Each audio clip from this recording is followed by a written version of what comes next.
समाजात वेगळे वेगळे प्रॉब्लेम आहेत, त्या प्रॉब्लेमचं सोल्युशन शोधण्यासाठी आपल्याला काहीतरी केलं पाहिजे.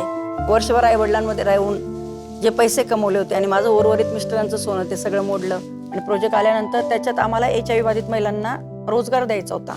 तर एक महिला म्हणजे एक पुस्तक होतं. वाईट अनुभव येतील तरच आपल्याला चांगले अनुभव येतील. मी स्वतः सुद्धा निगेटिव्ह माइंडसेट मध्ये होते. समाजामध्ये काम करणं एवढं सोपं नाहीये.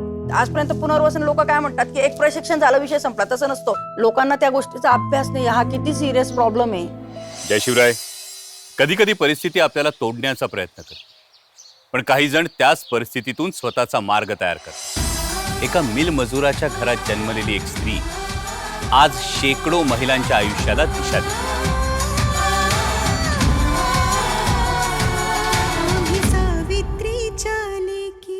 मी एक मिल कामगाराची मुलगी आहे. वडिलांच्या घरी त्यांचे पण वडील वारलेले, 4 भावंडांची जबाबदारी म्हणून वडील शिकलेले असूनही नोकरीच्या प्रयत्नात यशस्वी झाले नाही. फक्त आईचं स्वप्न होतं. मी अशिक्षित राहिली, कमी शिकलेली आहे, मला खूप संघर्ष करावा लागला, मी माझ्या पूर्ण करू देणार नाही. तेव्हा आईने मुलं शिकवण्यासाठी स्वतःचा पापड उद्योग सुरू केला. आज त्यांचे 4ही मुलं वेल क्वालिफाईड आहेत. मी स्वतः MA MSW झालेली आहे. माझं MBA पण सुरू आहे. मी गेल्या 25 वर्षापासून सप्तशृंगी महिला संस्थेमार्फत समाजातील जे आहेत निराधार त्यांना मी आधार देण्यासाठी काम करते आहे. ज्या अशिक्षित महिला आहेत त्यांना रोजगार मिळत नाही, त्याच्यासाठी आम्ही सिद्धी फूड इंडस्ट्रीज मार्फत पापड, लोणचे, मसाले बनवत असतो आणि ते महाराष्ट्रावर तसंच महाराष्ट्राच्या बाहेर पण विकत असतो. या आहेत धुळे जिल्ह्यातील मीनाताई भोसले. माझं 98ला लग्न झालं. 10 बाय 10च्या खोलीत आंबर्डे गावात आमचं 14 ते 15 लोकांचं कुटुंब राहत होतं. लग्नानंतर आईकडे 1 वर्ष राहिली, MA केलं. माझ्या मिस्टरांना सांगितलं की तुम्ही पण धुळ्यात शिफ्ट व्हा, आपण 2 जण कष्ट करू आणि काहीतरी स्वतःचा संसार उभा करू. वर्षभर आई वडिलांमध्ये राहून जे पैसे कमवले होते आणि माझं उर्वरित मिस्टरांचं सोनं ते सगळं मोडलं आणि आम्ही 12 बाय 12चा एक रूम बांधला धुळ्यात.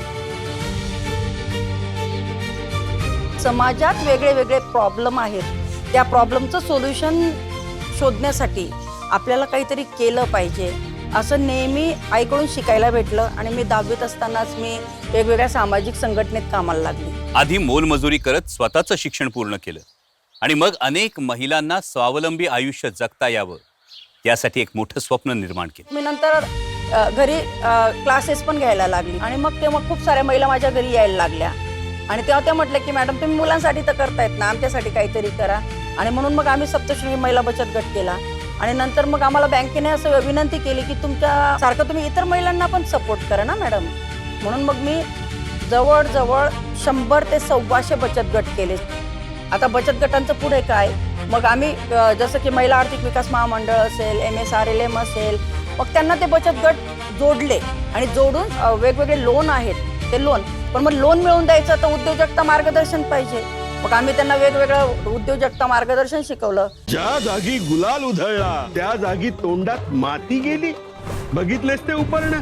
अहो ती उपरणी काय, पायलीला 50 मिळतील बाजारात, पण खांद्यावर घ्यायला खांदा जातीवंत आणि कुलीन नको का?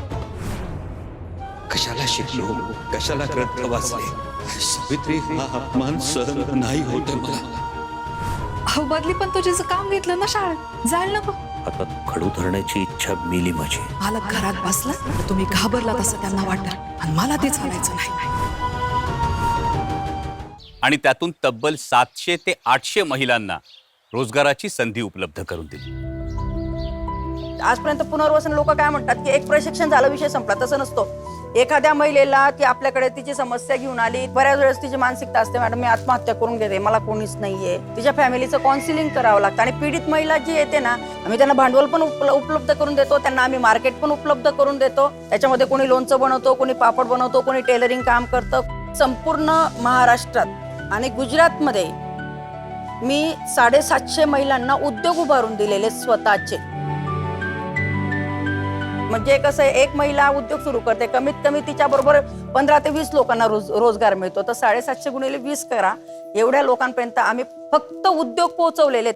पण मीनाताईंचं काम इथंच थांबलं नाही. देह विक्री करणाऱ्या महिलांना त्यांनी कायमस्वरूपी हक्काचा रोजगार निर्माण करून विधवा महिला, HIV बाधित महिला अशा अनेक जणींना त्यांनी मुख्य प्रवाहात आणलं आणि स्वतःच्या पायावर उभं केलं. ॲक्च्युअल आता आमच्याकडे जेव्हा मी 2006 काम सुरू केलं, माझ्याकडे एक प्रोजेक्ट आला आणि प्रोजेक्ट आल्यानंतर त्याच्यात आम्हाला HIV बाधित महिलांना रोजगार द्यायचा होता. मी स्वतःसुद्धा निगेटिव्ह माइंडसेटमध्ये होते, पण माझे मिस्टर म्हटले की तू एक महिला आहेस आणि जेव्हा तू समाजाच्या तळागाळातील महिलांना मदत करशील तेव्हा तू खरी सोशल वर्कर, समाजसेविका. नाही तर तुला समाजसेविका म्हणून घेण्याचा अधिकारच नाही. तू जा, समजून घे त्यांचे प्रश्न आणि त्यांच्यासाठी काम कर. आणि मी खरोखर कामाला सुरुवात केली तर एक महिला म्हणजे एक पुस्तक होतं. आणि सांगायचं म्हणजे HIV हा विषय खूप वेगळा वाटतो लोकांना ऐकण्यासाठी, पण मी एक HIV पॉझिटिव्ह महिला आहे. माझं स्वतःचं स्टेटस आहे, मी 30 वर्षापासून HIV पॉझिटिव्ह आहे.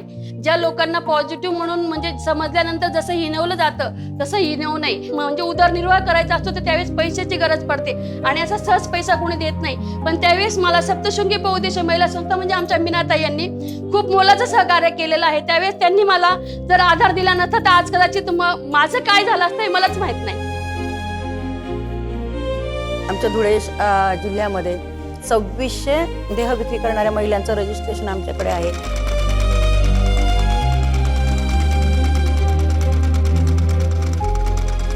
आम्ही त्यांचे बचत गट करतोय, त्यांना आरोग्य सुविधा देतो आहे, त्यांना स्वयंरोजगार प्रशिक्षण देतोय, त्यांना कायद्याची मदत करतोय, त्यांना त्याच्यातून बाहेर काढून स्वाभिमानाचं जीवन जगतात. कारण जेव्हा मी त्यांना भेटली फर्स्ट टाइम, मॅडम तुम्ही सांगतात निघून जा इथून, ठीक आहे मी निघून जाईल, पण लक्षात ठेवा मॅडम तुमच्या घरात तरी तुम्ही मला धुणं भांड्याचं काम देणार का, हा प्रश्न होता आणि तो माझ्या हृदयाला भिडला. आणि म्हणून मी म्हटलं की नाही, यांना आपण हाताला काम द्यायचं आणि यांचा आधार बनायचं. त्यांना योजनेचा लाभ देऊन त्यांचं स्वतःचे उद्योग निर्मिती केलेले आहेत. आत्तापर्यंत कमीत कमी 350 पावणे 400च्या महिलांचं पुनर्वसन झालेलं आहे.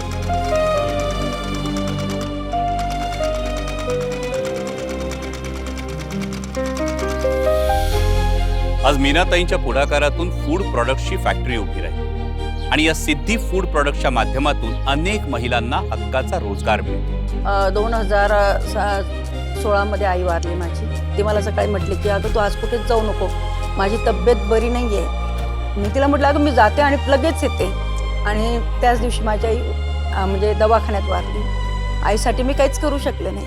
आणि म्हणून मी ठरवलं की ज्या कमी शिकलेल्या, अशिक्षित, बेरोजगार महिला आहेत त्यांचा मी आधार बनेल, त्यांचा मी संसार उभा करेल, त्यांच्या मुलांचं शिक्षण करेल आणि तीच माझ्या आईला खरी आदरांजली राहील.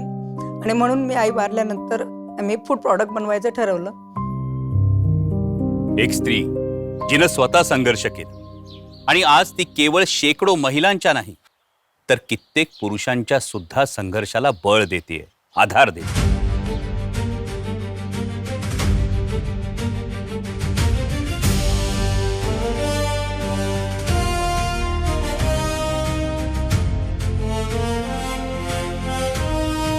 मी 2020च्या पहिले मुंबईला कामाला होतो.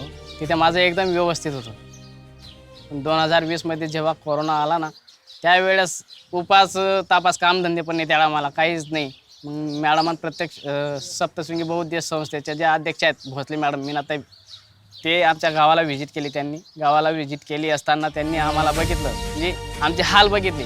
आमचे हाल बघितल्यानंतर त्यांनी मला त्यांच्या संस्थेत जॉब पण दिला, प्लस आम्हाला शेळ्यांचे प्रकरण त्यांनी पास करून दिलं. आम्हाला त्यांच्या मार्फत 11 शेळ्या मिळाल्या. माझे मिस्टर आधुनिक काळातले ज्योतिबा आहेत. कधीही माझा अपमान होईल असं वाक्य मला बोललेले नाही आणि प्रत्येक क्षणाला माझ्या बरोबर तोडीस तोड ते उभे असतात. जेव्हा एखादा निर्णय घ्यायला मी डगमगते तेव्हा ते म्हणतात नाही, आपल्याला कोणाचाही विचार करायचा नाही, आपल्याला प्रगती करायची. समाजामध्ये काम करणं एवढं सोपं नाहीये. वाईट अनुभव येतील तरच आपल्याला चांगले अनुभव येतील. परंतु जर मन खंबीर असलं आणि परिवाराची साथ असली, किती विषम परिस्थिती त्याच्यावर मात केली जाते.